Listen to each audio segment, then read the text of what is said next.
நகைச்சுவை என்பது மனிதனுக்கு கிடைத்திருக்கக்கூடிய ஒரு அற்புதமான இறைவன் கொடுத்த வரம். அது எங்கு கிடைக்கும், அது எல்லா இடத்துலையும் இருக்குமா என்ற சந்தேகம் உண்டு. வாய் விட்டு சிரித்தால் நோய் விட்டு போகும், இது பழமொழி. நோயாளி சிரிப்பானா ஒரு கேள்வி கேட்குறோம். பல்லு வீங்கி போய்த்துறான் ஒருத்தன், அவனை கூப்பிட்டு ஒரு 10 நிமிஷம் சிரிங்கண்ணே அப்படின்னா என்ன செய்வான்? இது முடியவும் நான் உன்னை கொல்லாமல் விட மாட்டேன்டா அப்படின்னு சொல்லுவான். அதனால் சிரிக்கிறதுங்கிறது நமக்கு கிடைச்சிருக்க ஒரு அருமையான வாய்ப்பு. வேறு உயிரினங்கள் சிரிக்குமா ஒரு கேள்வி கேட்குறாங்க. உலகத்தில் அப்படிலாம் கிடையாது. அப்படியே சிரித்தாலும் நாம் அதை பார்த்து சந்தோஷப்பட மாட்டோம், பயப்படுவோம். இப்போ உதாரணமாக ஒரு நாய் ரோட்டில் போகுது, நம்ம வீட்டில் உட்காந்துருக்கோம், நம்மளை பார்த்து சிரிச்சுக்கிட்டே போகுதுன்னு வைங்க, நமக்கு ஒன்றே சந்தோஷம் வராது. ஒரு கல் எடுத்து விரட்டிடுவோம். இதை கொல்லாமல் விட மாட்டேன்டா, கேவலம் நாய் பார்த்து என்னை சிரிச்சு பிடிச்சி அப்படி சொல்லுவோம். அதனால் நமக்கு கிடச்சிருக்க வரத்தை நம்ம பயன்படுத்தணும். சிலர் சிரிக்கிறதே இல்லை, அது அப்படி ஒரு முடிவோடு சில பேர் இருக்கிறாங்க. சிலருக்கு சிரிப்பு வராது, சிரிக்கிற ஆளை முறைச்சி பார்த்துக்கிட்டே இருப்பாங்க. இந்த தூக்கம் வரலைன்னு வச்சுக்கோங்க, சில பேருக்கு தூங்குறவனை போய் அடித்து எழுப்பி என்ன படுத்த போல் இருக்கு அப்படின்னு கேட்பான்.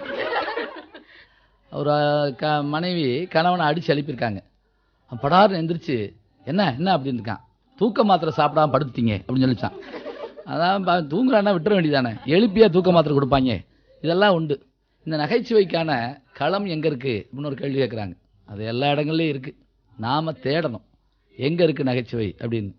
ஒன்றும் வேண்டாம். இப்போ வகுப்பறையில் இல்லையா, மாணவர் என்கிட்ட கேட்டார். நம்ம மாணவரோட பேசிகிட்டு இருக்கப்போ ஆச்சரியமான விஷயங்கள்லாம் கிடைக்கும். நாளைக்கு பரீட்சை அப்படின்னு ஒரு பையன் எந்திரிச்சு முக்கியமான கேள்விலாம் சொல்லுங்கள் சார் அப்படின்னா. நான் சொன்னேன், நானா முட்டா பேர் நினச்சியா, உட்காரு, கொஸ்டின் அவுட் பண்ண பார்க்காது.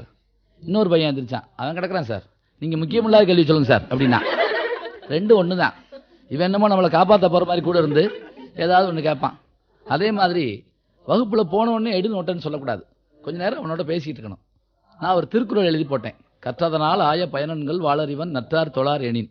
ஒரு பையனை கூப்பிட்டு இதை எழுதியவர் யார் அப்படின்னு. நீங்கள் தான் சார் அப்படின்னு சொன்னான். அது நியாயம்தான். நானே எழுதி போட்டு அவனை கூப்பிட்டு கேட்டால் என்ன அர்த்தம்? எனக்கு ஞாபகம் மருதுன்னு அர்த்தம். ஒரு வாத்தியார் கேட்டாராம், எட்டயபுரத்தில் பிறந்தவர் யார்? அவன் சிரிச்சிருக்கான். எட்டயபுரத்தில் எத்தனை பேர் பிறந்திருப்பாங்க? ஏன்டா கேட்டால் என்ன அர்த்தம்? பாரதியார் எங்கே பிறந்தாருன்னு கேட்டால் நான் சொல்லிடுவேன். இப்படி கேட்டால் சொல்ல முடியுமா? முடியாது. ஏன்னா மாணவர்கள் இயல்பாக பேசுவான், அது வித்தியாசமாக இருக்கும், ரொம்ப ஆச்சரியமாக உண்டு. ஒரு வாத்தியார் பாடம் நடத்திட்டு இருந்தார். பக்கத்தில் தெருவில் நாய் பயங்கரமாக குலைச்சிக்கிட்டே இருந்திருக்கு. என்ன பண்ணுறது, பார்த்துக்கிட்டே இருக்காருன்னு நடத்த முடியல. படான்னு பாடத்தை நிப்பாட்டார். ஒருத்தன் ஜன்னல் வழியாக அந்த நாய்களை பார்த்துக்கிட்டே இருந்திருக்கான். ஒரு வழியாக சண்டை முடிஞ்ச உடனே வாத்தியாரை பார்த்து சொன்னேன், நீங்கள் ஆரம்பிங்க அப்படின்னா. அவன் பாவம் சாதாரணமாக தான் சொல்கிறான், இவருக்கு அது பதட்டமாக தான் இருக்கும். ஆனாலும் நம்ம என்ன பண்ணுறோம்னா சந்தோஷமாக கேட்டுக்கிறோம். இந்த மாணவர்களுக்கும் ஆசிரியர்களுக்குமான இந்த விஷயத்தை சொன்னாலே அற்புதமாக இருக்கும். நாங்கள் படிக்கிறப்ப ஒரு நாள் அந்த கிரவுண்டில் உட்காந்துருந்தோம். அன்றைக்கி ஒரு குரங்கு ஒன்று இங்கே கல்லூரிக்கு வந்துச்சு. எதுக்கோ வந்துருக்கு பாவம் தெரியல. அப்போ நாங்கள்லாம் பார்த்துட்டு இருந்தோம். அந்த பக்கமாக வந்த ஒரு வாத்தியார் அவர் பாட்டுக்கு போயிருக்கலாம். அவர் என்ன பண்ணார், அந்த குரங்கை பார்த்துட்டு என்கிட்ட கேட்டார், நீயும் அட்மிஷனா அப்படின்னு கேட்டார். அப்படின்னா என்ன அர்த்தம்னா புதுசாக சேர்ந்தா பயலான்னு அர்த்தம். அந்த குரங்கை காமிச்சு ஒரு பையன் எந்திரிச்சு ரொம்ப வணக்கத்தோட, இல்லை சார் நியூ அப்பாயின்மெண்ட் அப்படின்னா. அப்படின்னா என்ன அர்த்தம்னா புதுசாக வந்தால் வாத்தியார்னு அர்த்தம். இவர் பேசாமல் போயிருந்தாருன்னா அந்த குரங்கு அது வாட்டுக்கு பேசாமல் போயிருக்கும். இது எதுக்கு? இந்த மாதிரி பல விஷயங்கள் இருக்குது. இப்போ நினச்சி பாருங்கள், ஒரு தடவை நல்லா சிரிக்கிறப்ப உடம்பு முழுவதும் எவ்வளோ அருமையான அற்புதமான ஒரு மாற்றம் ஏற்படுது. மருத்துவத்தில் இதை சொல்கிறாங்க, இது ஒரு தெரப்பி அப்படிங்கிறாங்க, ஹியூமர் தெரப்பி அப்படிங்கிறாங்க. எதுக்காக அப்படின்னா, ஒரு தடவை சிரிச்சிட்டோம்னா நம்முடைய அந்த பிபி பல்ஸ்ன்னு சொல்கிறோம் பாருங்கள், இதெல்லாம் மாறுபடும்.